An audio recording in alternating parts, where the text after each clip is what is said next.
Sa isang bansang puno ng ingay ng politika at kontrobersya, sino ang nagsasabi ng totoo? Sino ang nasa panig ng bayan? Welcome to Bayang Pinas, ang news channel na hindi takot maglatag ng katotohanan. Dito, pinag-uusapan natin ang mga isyong may kinalaman sa kinabukasan mo, politika, pamahalaan, at ang tunay na kalagayan ng ating bansa. Hindi kami bayad, hindi kami bulag. Sa Bayang Pinas, ang boses ng mamamayan ang tunay na headline. Kaya kung sawang-sawa ka na sa mga baluktot na impormasyon at scripted na kwento, dito ka na.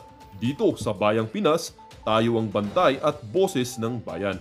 Kung gusto mong manatiling mulat at informed, don't forget to like, share, and most importantly, subscribe dahil sa panahon ngayon, ang kaalaman ay kapangyarihan. Ito ang Bayang Pinas, balitang totoo, pusong makabayan para sa sambayanang Pilipino. Tara na't alamin ang tunay na balita. Nangarekta na ho tayo. Dito ho muna tayo sa report ng GMA. Panoorin ho natin ang report ng GMA kaugnay dyan sa isinampang kaso na yan ni Risa Hontiveros dito kay Atty. Ferdinand Topacio. Hindi raw matitinag si Atty. Ferdinand Topacio sa isinampa sa kanyang reklamong cyber libel ni Senadora Risa Hontiveros. Sabi ni Topacio, hindi rin siya matatahimik o mapipigil sa paglalahad sa taong bayan ng korupsyon umano ng mga taong nasa kapangyarihan. Kabilang si Topacio sa 6 na inireklamo kaugnay ng pagpapakalat umano ng video ni Michael Maurilio o alias Rene, ang saksing iniharap ni Hontiveros sa pagdinig sa Senado. Sa isang video, sinabi ni Maurilio na binayaran umano siya para siraan. Ayan, Senator Risa, pinapalabas din ng GMA yung video nitong si alias Rene. Bakit mga vlogger lang ang tinabla mo? Bakit yung mga malalaking network hindi mo kinasuhan? Yan ang problema natin, Sen Risa Pinipili mo lang kung sino babanatan mo. Kaya hindi naniniwala ang ating mga kababayan pagka sinasabi mong integridad ng Senado ang iyong pinangangalagaan dyan sa pagsasampa mo ng kaso na yan. Di ba? Hindi ko naniniwala ang ating mga kababayan. Itong video na to, pinapanood natin to sa GMA News. Ngayon, pinalabas ulit. Ayan, yung video na yan. Galing kay Pagtanggol Valiente yung video na yan. Nasa GMA. Kung fake news siyang video na yan, nitong si Karine, alias Rene, isa sa mga nagpakalat ang GMA News, isa sa mga nagpalabas sa kanilang mga programa, di ba pinapakalat din nila yung video na yan? Anak ng Petrang Garapata, kaya walang naniniwala sa iyo, Sen Risa Sa susunod kasi, kung mangkakaso kayo, dapat lahatin nyo. Hindi lang yung mga vlogger na kilalang malapit dito kay dating Pangulong Rodrigo Duterte. Yan ang problema dito kay Sen Risa. Tuloy natin. Sina dating Pangulong Rodrigo Duterte, Vice President Sara Duterte, at Pastor Apollo Kibuloy, bagay na itinanggi ni Hontiveros. Di ba? Yan ang nga ba sinasabi natin kay Sen Risa. Hindi lang si Banat Bay ang nagpalabas ng video na yan. Marami hong mga network. Tayo nga, napanood lang natin yan sa GMA Nung napanood natin sa GMA, nung nakita natin yung Pagtanggol Valiente, doon natin ginawa na reaction video.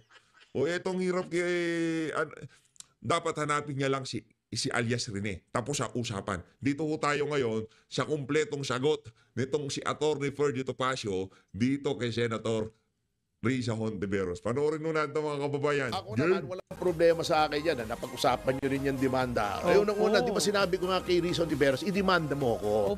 Bakit ko siya hinamon? Unang-una, totoo naman yung sinasabi ko. Yung sinasabi niyang cyber libel. Totoo naman may video, di ba ka? Correct. At walang malis. Anyway, hindi ko nasasabihin yung depensa ko. Aayaan mo siyang manghula. Number 2, gusto kong i-expose si Risa Hontiveros.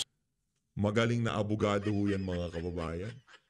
Pagka sinabi niya na hindi ko sasabihin ang aking game plan, kailangan na hong maganda nitong si Risa Hontiveros kung ano man ang pinaplano niya. For what she is. Na hindi siya karapat-dapat maging Pangulo sapagkat hindi niya kaya na kinikriticize siya. Si Pangulong Duterte, wala namang idinimanda yun Wala. na kahit sino for libel. Wala, di ba? Opo, wala. Yung iba dyan, wala naman dinidemanda. Si Sara Duterte, walang dinimanda. At hindi lang mga Duterte, marami naman pong public officials, hindi naman balat sibuyas. Ayun. Bago, number 2, kengkoy pa tong si Risa. Eto ha, para sabihin ko sa iyo kung gaano ka-kengkoy itong taong ito. Di ba? Siya Pambira talaga itong marahas talagang bumalagbag itong si Atty. Ferdy Topacio. Kengkoy daw itong si Risa. Kengkoy naman. Kitang-kita naman ho mga kababayan, di ba? Yung mga galawan niya, kakengkoy-kengkoy yan. Paano mo kakasuhan yung isang tao na pinanood niya lang ang news? Di ba riniakan niya lang yung news? Tinanong lang tong si Senator Risa, totoo ba yan? yung tinuligsa. Siya yung kinriticize namin. Etong sabi niya, nagtago pa sa likuran ng Senado. Mag-isa na lang nga siya ron sa Senado. Eto pa sinabi niya, ayon sa GMA News Online. Sabi ni Risa Ontiveros, and I quote, "Yang video na yan, yung pagkalat niyan, yung pagdagdag pa ng mga kasinungalingan ng vloggers na ito ay atake din sa mandato at kapangyarihan ng Senado. Ang Senado na nakikipaglaban para sa mga taong hindi kayang ipaglaban ang sarili nila. Walang senador na papayag dyan. Hindi papayag ang Senado dyan." Unquote. Okay, Risa. Ang daming senador hindi naman nagdidemanda ng libel. Bakit sinama mo yung Senado? Number 2, ikaw ang ini-criticize. Bakit sinama mo yung Senado? Ba't nagtago ka? Di ba? Paulit-ulit ho tayo dito. Bakit mo kinakaladkad sa Senado yung mga kabalbalan mo na yan? Sa likod ng Senado. Insecure match. Number 3, di ba sinabi mo kay Attorney Reginald Tongol, bakit mo you do not speak for the Senate? Wala naman sinasabi si Attorney Tongol na he is speaking for the Senate. Now, you are speaking for the Senate. Sasabihin mo hindi papayag ang Senado dyan. Wala man naman nagsasabing ibang senador kundi ikaw na hindi sila payag eh. Risa Ontiveros, you also do not speak for the Senate. Bakit yung ayaw mong gawin ng ibang tao, ginagawa mo? Nako, yari na naman si Risa dyan. Yan na nga ba sinasabi natin. Ganyan ho kasi trip ng ali na yan, di ba? Masyado niya gine-generalize ang Senado. Kesyo pinagtatanggol daw ho niya. Ni isang senador, wala nga siyang kasama nung nagsampa siya ng kaso, di ba? Ganon ho, katinding manloko yang si Risa. Na-reveal na kung anong tunay na pagkatao mo, Risa Ontiveros. You cannot take criticism. Bengatibo ka. Totoo naman may video. Totoo namang may kidnapping case ka dati. Magtitistigo si Jing Paras. Totoo namang may demanda ka dahil dun sa witness tampering sa Farmally. Uulitin mo rito. Wala namang hindi totoo sa sinabi namin. Ngunit hindi mo, sabi nga dun sa A Few Good Men, di ba yung karakter ni Jack Nicholson? You want the truth? You can't handle the truth. Bakit ka ibobotong presidente? Magaling talaga tong si Atty. Ferdy. Palakpakan ho muna natin at sa mga hindi pa ho nakasubscribe dyan, dahil isi-segue ho natin ang mabilisan, 44.9% hindi ho nakasubscribe sa mga kasama natin dito sa PH Update na pabalik-balik dito. Hindi pa rin ho nakasubscribe hanggang sa ngayong mga panahon na to. Pero yung 55.2% nakasubscribe na. Maraming salamat ho mga kababayan. Subscribe na ho kayo. Presidente, kung ganyan ka. At importante po na tinatalakay yang karakter mo because you are a public figure. Importante dahil gusto mong magpangulo, dapat talagang suriin ang pagkatao mo bilang pangulo. That is why there's freedom of speech. That is why there's freedom of the press. Doon nagkamali yung advisor niya. Ang pinakamagandang mangyayari dito, she will have to testify. Maghaharap kami sa hukuman. Wala sa Senado. Wala. At kung ayaw niya mag-testify, tatawagin ko siya as hostile witness. At sa loob-loob ko habang kami nasa hukuman at ako'y abogado for 33 years. You're in my world now, baby! Naku, malupit talaga tong si Atty. Ferdy Topacio. You're in my world now, baby! Wala kang parliamentary immunity niyan! Nasa hukuman ka, baby! Attorney, parang nakamana ka kay Attorney Espicio. Yo, mundo ko yan, baby! Kaya nga, parang nahawa ka na. Di ba? Ganyan na ganyan si Atty. Respicio, di ba? Maras magsalita yan eh. 33 taon ako nasa hukuman, baby! Hindi mo ako pwedeng pa-contempt dyan, baby! Mga kaibigan, masaya lang po si Attorney. Yan. Dahil maaga siya dumating. Tayo, attorney. Isa kami sa mga nagtulak, nakasuhan kayo ni Risa. Yan ang sinasabi ko, di ba? Ako kasi, alam ko na itong si Atty. Ferde Topacio, isa siya sa makapagbibigay ng hustisya sa lahat ng kabalintunaang ginawa ni Risa. Di ba? Siya ho, kumbaga sa lahat ng kabalbalang ginawa ni Risa, siya ho ang maghahatid sa atin ng hustisya diyan sa korte. You're in my world now, baby. Ika nga nito si Atty. Ay, Ferde pumasok Topacio. sa patibong! Grabe, Pumasok sa... Evil Galing. Ayan. Walang pelikula no? Ayun, ganito. Nakita kita, Attorney, dito. Pasensya na. Well, anyway, marami pong nagpapasalamat. Si Risa kasi nga, talaga, Gusto niya talaga ako maging senador, Pinasisikat niya ako.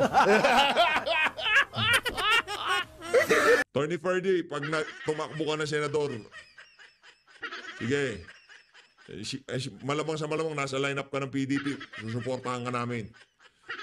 All the way, para meron kasama si Kong Rodante Martin. mahirap yan. Mahirap. Minsan ko. Attorney, mahirap na trabaho yan. Alam mo, parang mas inspirado kung magkomentaryo pagka Mahirap na naka-Dennis trabaho Antinor yan. Pink ako. Oo, di ba? Yun ang tawag siguro dito sa DWIC. Ayan. The Dennis Antinor Pink. Ay, nako. Anyway. Ayan. Ayun na nga mga kababayan, rekta na ho tayo dito sa naging huntahan nitong si Kuya Boy at nitong si Senator Alan Peter Cayetano. Ipapaliwanag ho dito nitong si Senator Alan Peter Cayetano kung bakit kung bakit hindi kagad natalakay ng Senado yung impeachment na yan nitong si Vice President Sara Duterte. Kasi sinisisi nila Senado kasi yung ibang mga yung mga attack dog nitong si Tamba na mga network, talagang pinipilit nila yung naratibo na hindi pa nag-uumpisa yung mga senador kampina kay VP Sara. Pakinggan ho natin itong si Senator Alan Peter Cayetano. Game. Doon muna sa point na ang confusion Part one. is largely caused by fake news. Pero pwede rin ako Or makonfuse. circumstance din, Kuya Boy. I mean, one factor lang. Kasi remember, Kuya Boy, ilan pa lang ba ang impeachment na umabot sa Senado? Pangatlo pa lang to eh. Di ba? Okay. So, ang US Constitution is 1789. Correct. So, ilang daan taon na. Tayo 1987, pangatlo pa lang to. So, to be yung tatlong fair, impeachment cases na umabot sa Senado, pangalanan natin, ERAP, for President, di for ba? President. Impeachment case na hindi Corona. natapos. CJ Corona na natapos. Okay. Tapos ngayon, yung kay VP Duterte na nasa Senate. Okay. So, pangatlo pa lang, Kuya Boy. Okay. So, partly lang yung confusion ay doon sa fake news. Partly din dahil nga hindi pa buo lahat ng doktrina natin tungkol dyan eh. In fact, nung yung impeachment kay President Arroyo, impeachment kay President Erap, impeachment kay Ombudsman Gutierrez, Mercedita. maraming umakyat sa Supreme Court ng mga kaso. Okay. So, that's another thing, part ng confusion. At saka ang confusion ang gagaling din sa napakaraming opinion, hindi nanggagaling sa fake news. Nanggagaling sa napakaraming tao na marurunong. Kasi ngayon, free market of ideas tayo, ang dami naming naririnig, ang daming nababasa. So, hindi namin malamang sino bang aming paniniwalaan. But for example, Kuya Boy, diba, kung idol mo itong dean na to, o Correct. idol mo itong former justice, tapos sinabi niyang, unconstitutional yan, hindi ka naman abogado, de lahat na kayo nagsasabing unconstitutional At kung yun. saan ang leanings mo. Nasaan ang leanings mo? Oo. Di ba? So, tapos sasabihin niya, hold them accountable. Pag dinismiss yan, you're not holding her accountable. Okay. So, uulitin mo na yon. That's why nga, hindi ko pinapakiusapan yung madlang public.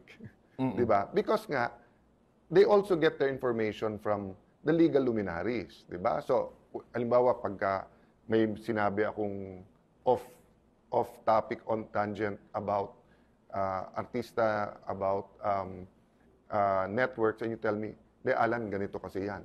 Kuya Boy, ikaw pinaniniwalaan ko sa ganyan eh. Di ba? Or kung sino man ang barkada ko dyan sa showbiz. So, uulitin ko ngayon. Kung tama, okay. Kung mali, so that's why it gets confusing. Remember, Kuya Boy, we haven't had an impeachment na final mo not only on the last day of the session nung Senado, but also in the middle of an election. Alam mo, sa ordinaryong kaso sa US, di ba? Kasi jury yan. And we're more like a jury than judges. No, why do I say that? Sa Pilipinas kasi, single judge yan eh. MTC, RTC, isang judge. Pagdating mo sa Court of Appeals and then sa Supreme Court, mas marami yan, 3, 5. Unless mag-en bank ka, 15 yan. But kami 23, may abogado, meron hindi abogado. So we're more like a jury. And sa jury sa Amerika, the judge, paalalahanin lang sa'yo kung anong batas. And then kapag ka-toxic masyado yung media at saka yung environment, isi-sequester ka, Kuya Boy, di ba? Ilalagay ka lahat sa isang hotel, walang TV, walang dyaryo, ay hindi ka pwede magbasa para hindi ka bias.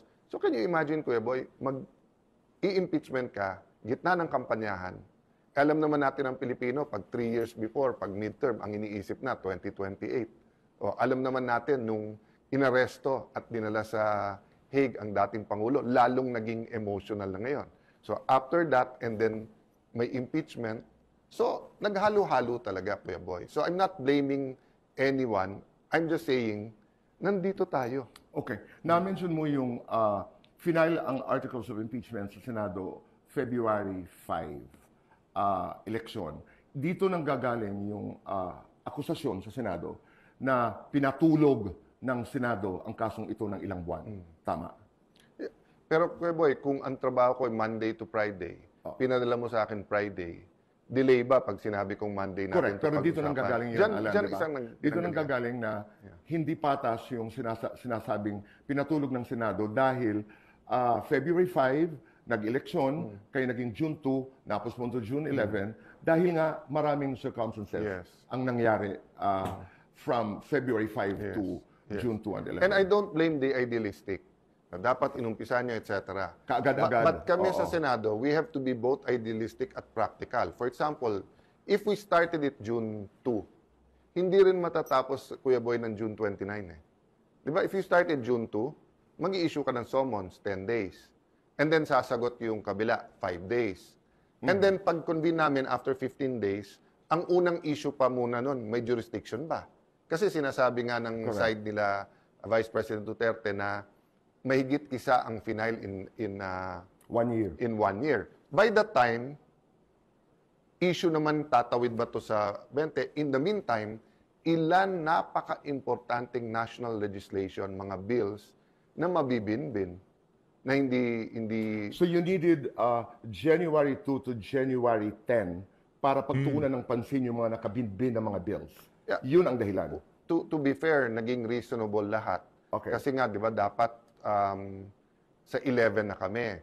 Pero nga, ng 9 and 10, nagkaroon na ng mga motion, di ba? But if people were not reasonable on the 10th, hindi namin natapos nung 11th. But that was the intention, Alan, Yes. na pinuspone ng Senado yung June 2 to June 11. Well, clear kasi sa akin, Kuya Boy, na yun yung intention. But, grabe yung reaction ng media at ng maraming tao. Na dinidelay. So, nung 9, pumasok ngayon si Senate Minority Leader Coco Pimentel at si Deputy Minority Leader si Sen Risa because nakita nila may may public clamor, meron So, ngayon na to. Diba? Okay. But that was more symbolic, Kuya Boy. Kasi whether you did it Monday, Tuesday, or Wednesday, diba? That's why nga when I came in to say na, ba't na lang natin hindi isole?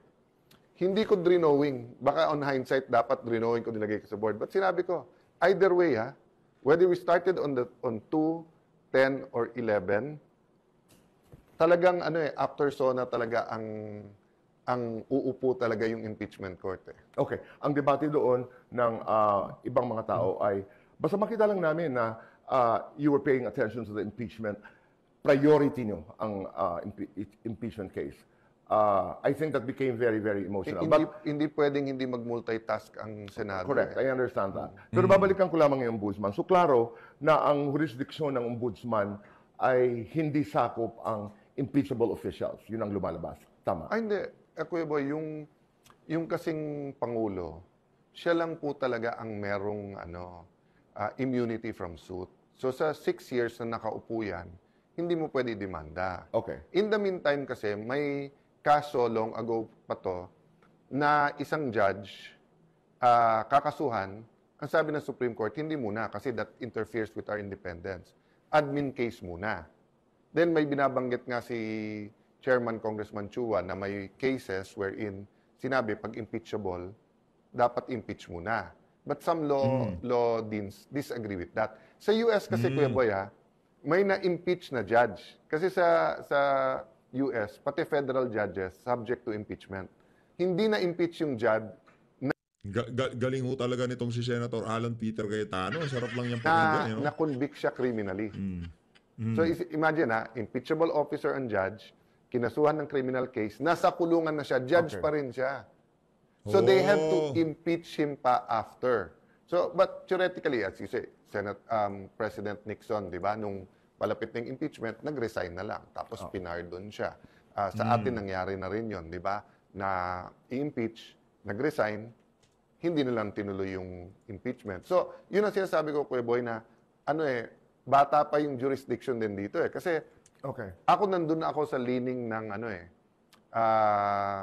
except for the Supreme Court, the judges, pwede mong kasuhan criminally Kasi nga, wala naman siyang immunity from suit Kung sasabihin mong kailangan matapos, for example, ang COA, yung mga constitutional officers, COMELEC, di ba?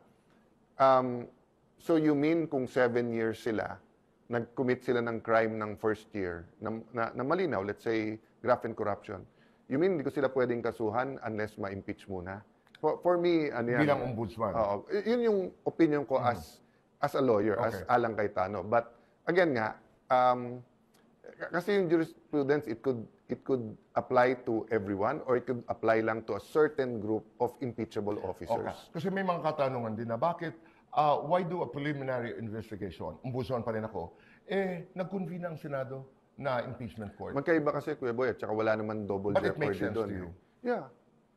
Okay. No, wag na, kasi nga emotional dahil we're talking about the Vice President who many people believe is the leading candidate for 2028 for President. And then, of course, because of the arrest of her father, former President Duterte. But let's talk about simple impeachable officer. Okay.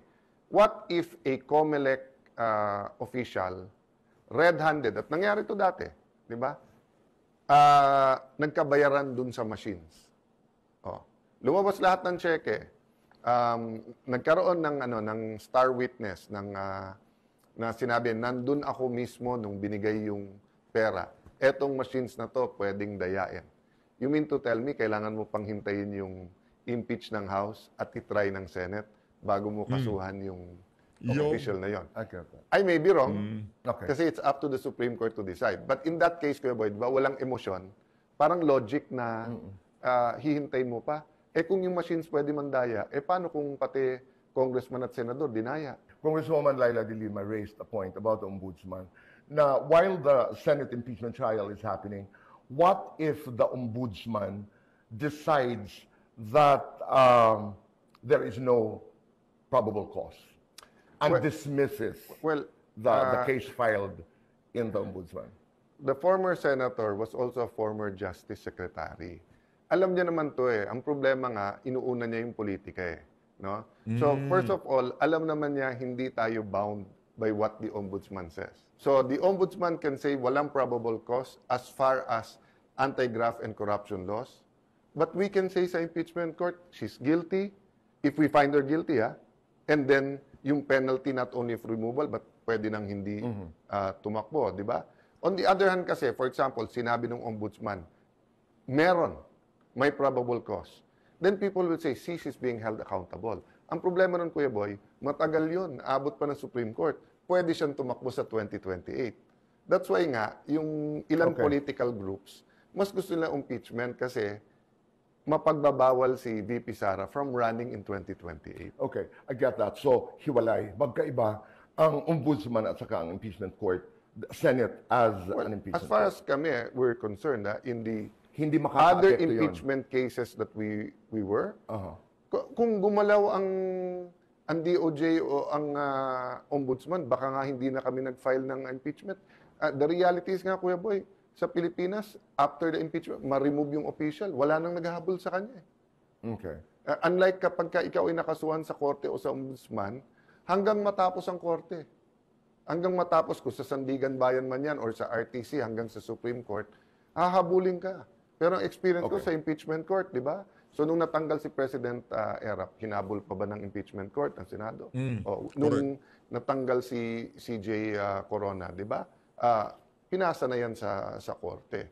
Having said that, it's emotional nga, Kuya Boy, because it's part of the developing political alignments for 2028. Okay. Marami pang mga issues na nakapaligid dito sa issue ng ombudsman, but Ombudsman Martires has answered a lot of those questions. And we're not going to go there because it's not... Yun lang ang emphasis ko na hindi naman pwedeng pag mabilis yung ombudsman, galit tayo. Pag mabagal, galit din tayo. So, tayo naman ang lawmakers eh. O baka dapat baguhin natin ang batas at bigyan yung ombudsman ng time period. Pero to be fair to ombudsman, it's not perfect. I haven't reviewed all of his record. Pero I've seen cases where tinitira siya, ang tagal nito, tapos sinabi niya. Ngayon naman na mabilis, galit din. At saka meron din mga lumabas sa mga balita na yung complaint walang pumirma. Sinabi naman ng ombudsman, dumaan yan sa Secretary General, and all these points. But let's go to one of the most controversial statements of the Senate President na talagang pinag-usapan.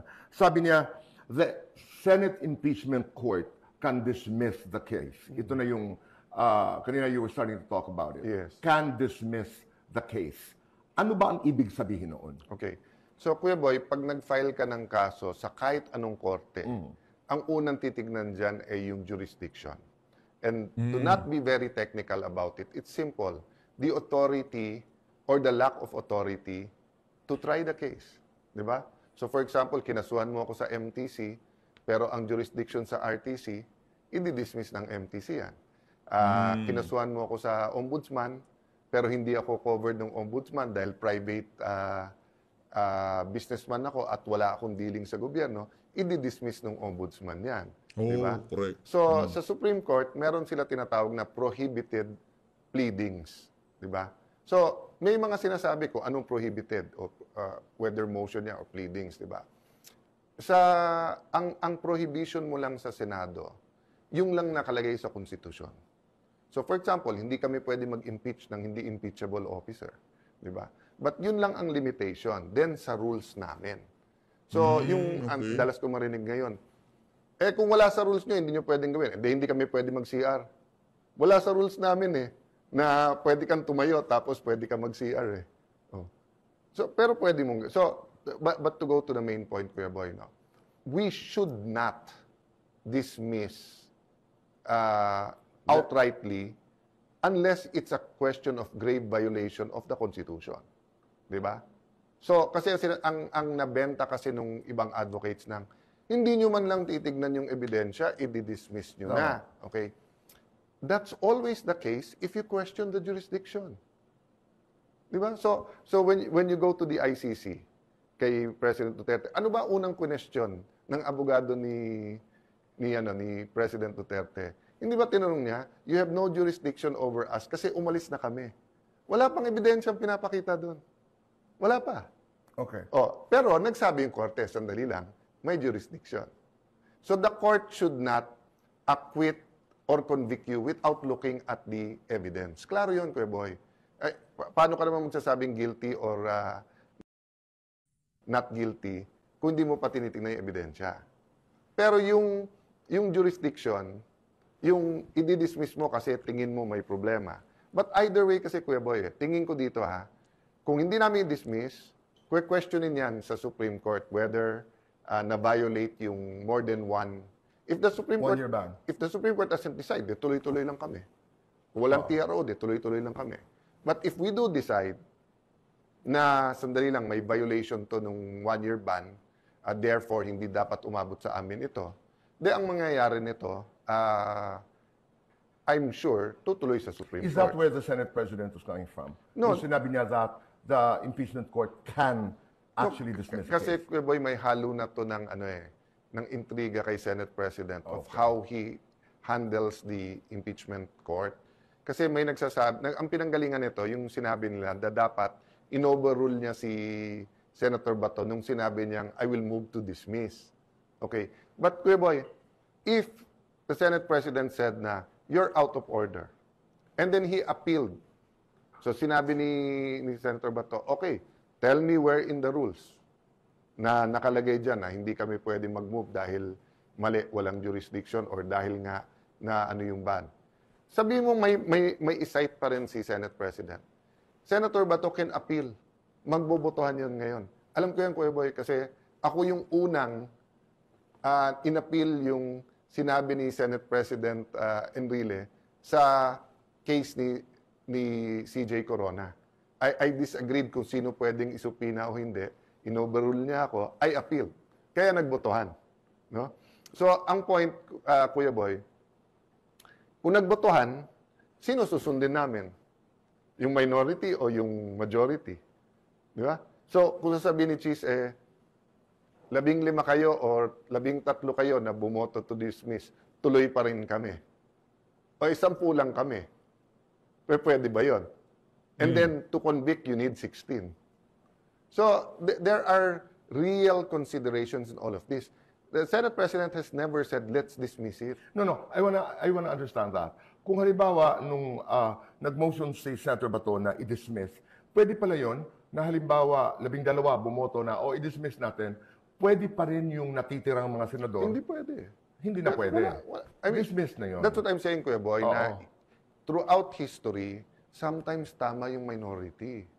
Pero majority rule eh. Okay. Di ba? So, sa ordinaryong korte, Kuya Boy, pag nag-disagree, so for example, no, sa Court of Appeals, di ba, kung hindi sila unanimous 3, magdadagdag ka ng 2, may 5. Sa ordinaryong korte, kapag yung judge sinabi, inhibit mo yan, papalitan yon. O, sa atin ngayon, sinabi, si ganitong 2 senador, pumunta dun sa activity, nandun si VP Sara, inhibit.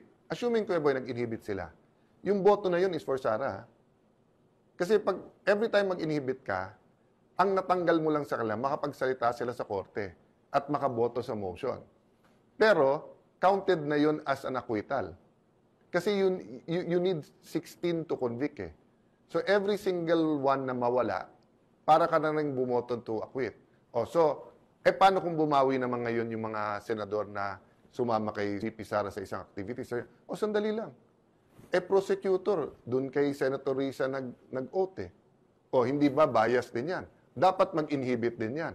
Mauubos kami sa korte. Correct, Diba? tama. So, that's, kaya, Yun ang sinasabi, Balikan ko lamang yung sinabi ni SP Cheese Escudero na we can dismiss. Ang kinakapitan kasi ng kanyang mga kritiko ay hindi lang sinasabi ng konstitusyon. Ang sinasabi ng konstitusyon, ang trabaho ng Senado as an impeachment court is to try and decide, yes. but not to dismiss. Always part of the trial is to determine kung may jurisdiction. Okay. So yung jurisdiction na sinasabi natin dito, Alan, ay yung 1 year. Yung 1 year. Ban. So kung ang sasabihin, i-dismiss kasi wala namang ebidensya, we can do it but we shouldn't, ma-overturn kami ng Supreme Court. Okay. So kung ang ginawa ni Senator Bato or any senator, no, I think most of us here believe na pampolitika lang to. I don't even need to see the evidence. We should dismiss. Then, halimbawa, majority dismissed. Then you can go up to the Supreme Court. Hindi mo man lang trinay eh. Di ba? Okay. But for example, Kuya Boy, no, you said na the person you brought the impeachment case against is not an impeachable officer. So we dismissed it based on jurisdiction. Wala kaming jurisdiction, hindi impeachable officer yan. No? I'm not talking about now the Duterte. If you disagree with me, you go to the Supreme Court. But we can dismiss. So that's why I'm saying na masyadong maselan. So maselan tong issue about yung one year. Kasi Kuya Boy, nangyari na in the past yan. Both sides nangyari na halimbawa yung unang final na mas malakas meron magfa-file ng kasunod-sunod. Meron din naman makikipag-unahan. Ifa-file niya na yung mahinang kaso dahil sasabihin niya, pagka yan yung una, hindi ka na pwede mag-file. So nagkaroon ng mga changes yan sa rules sa House. So ang naging ano ng Supreme Court, titignan mo yung many circumstances including not only time. So pag 4 yung nag-file, let's say 4 days, titignan mo dyan yung pagka pinadala sa Justice Committee and what Congress does with it. But in this case kasi, yung information na dumating sa amin, yung unang 3 dumating na impeachment case, hindi pinagalaw. Hindi pinadala sa Speaker's Office, hindi pinadala sa Hindi committee. pinagalaw ng Kongreso. Ng Kongreso. Okay. So that's why ang sabi ko, i-return kasi I don't want to make my vote based on yung nabasa ko lang sa dyaryo na hindi gumalaw. I want them to certify. I want them to certify what did you do with the first, what did you do with the second, what did you do third. I'm not asking them to certify na tama ginawa nila. Of course, sasabihin nila tama. I want them to certify anong ginawa nyo. Then of course, I expect them to say it's constitutional. Kasi based on that, I will make my own judgment na sandali lang, pinaikutan nyo ba yung konstitusyon na pwede pala mag-file ng 3 pero wag mong